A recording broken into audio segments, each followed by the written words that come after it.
حامدا ومصليا وبعد. أعوذ بالله من الشيطان الرجيم. بسم الله الرحمن الرحيم.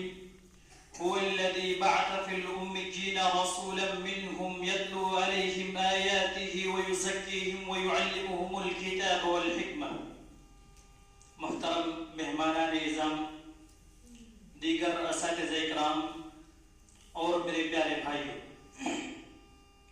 آج میں جس عنوان کے تحت گفتگو کرنا چاہتا ہوں وہ ہے رسول اللہ صلی اللہ علیہ وسلم کے 6 بنیادی حقوق۔ سامعین، اس روئے زمین نے بہت سے چہرے دیکھے، بہت سے فرزندوں کو اپنے سینے سے چمٹائے رکھا، ان کو کھانا دیا، پانی دیا، غم و خوشی کے دن دکھلائے، نیز ایک متعینہ مدت کے گزر جانے کے بعد اپنے ہی اندر سمو لیا۔ لیکن ان میں کا اگر کوئی تھا جن کو جمی آسمی تراستی ہے، آسمان دیدار کو ترستا ہے، جن کے سامنے چاند اپنی خوبصورتی کو کھوتا نظر آتا ہے، وہ کوئی اور نہیں اللہ کے حبیب ابو بکر کے یار غار آمنہ کا لال محمد رسول اللہ صلی اللہ علیہ وسلم ہیں، جن کے ہم پر کتنے ہی حقوق ہیں، جن میں سے انشاءاللہ 4 کو بیان کروں گا۔ نمبر 1، آپ کو اللہ کا بندہ اور اس کا رسول مانا جائے۔ جو لوگ اس بات کے قائل ہیں کہ رسول اللہ صلی اللہ علیہ وسلم نور من نور اللہ ہے، یا وہی جو مستوی تھا عرش پر خدا ہو کر اتر پڑا ہے مدینے میں مصطفیٰ ہو کر کے قائل ہیں، یا عقیدہ تثلیث کو مانتے ہوئے رسول اللہ صلی اللہ علیہ وسلم کو بھی رب کا ایک جز قرار دیتے ہیں، وہ کان کھول کر سن لے، رسول اللہ صلی اللہ علیہ وسلم بھی ہمارے اور آپ ہی کی طرح ایک انسان تھے۔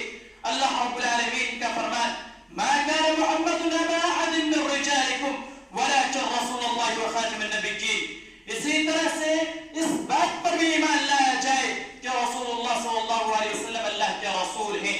رسول اللہ صلی اللہ علیہ وسلم کا فرمان، وعن ابن عمر ان رسول اللہ صلی اللہ علیہ وسلم لا تطروني كما اطرت النصارى عيسى ابن مريم انما انا عبد فقولوا عبد الله ورسول۔ نمبر 2، آپ سے محبت کی جائے۔ یاد رکھیں، آپ کو اپنے والدین محبوب ہو سکتے ہیں، اعزاء و قریب محبوب ہو سکتے ہیں، لیکن ان سے جو محبت کا معیار ہے رسول اللہ صلی اللہ علیہ وسلم کی محبت سے بالا تر نہیں ہونی چاہیے۔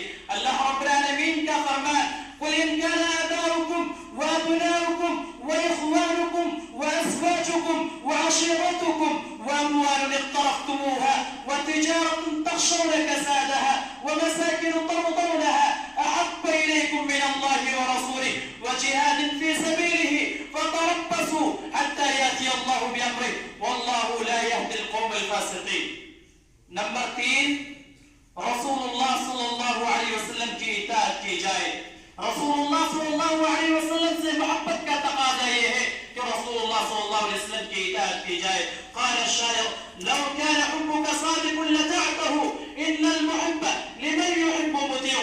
بس محبت کا دعویٰ کھوکھلا نہیں ہونا چاہیے، بلکہ آپ کی اطاعت بھی ضروری ہے۔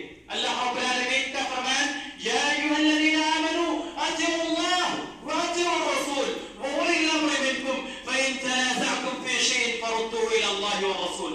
ابن تیمیہ رحمہ اللہ رسول اللہ صلی اللہ علیہ وسلم کی اطاعت کے بارے میں فرماتے ہیں، قد امر بطاعت رسول اللہ صلی اللہ علیہ وسلم في نحو 40 موضعا فهذه النصوص توجب اتباع الرسول وإن لم نجد ما قاله منصوصا بعينه في الكتاب۔